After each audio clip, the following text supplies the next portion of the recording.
Russian waiter Alexander doesn't need eyes in the back of his head because he has the peculiar ability to turn his neck through a complete 180 degrees.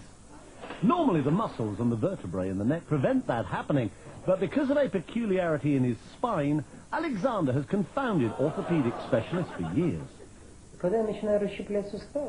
Many years ago, I started doing gymnastics, he says. That's when I noticed that my vertebrae seem to be very flexible and that I can turn my head farther than normal. I worked at it little by little, going a little farther each time, and one day I was able to turn my head all the way around.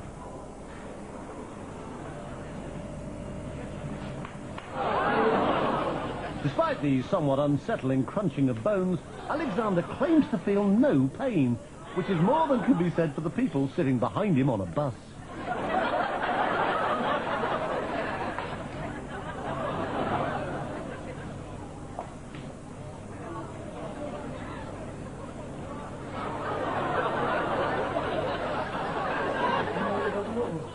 When I do it, it takes energy out of my whole body, he says. It requires 100% concentration.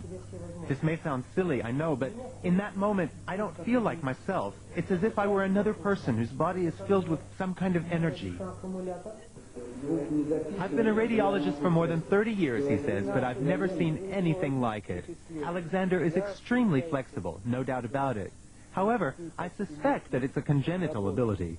It's not something anyone could learn or train for. On the contrary, if someone else were to try it, they would surely break their neck. For me, it's absolutely normal and doesn't hurt at all.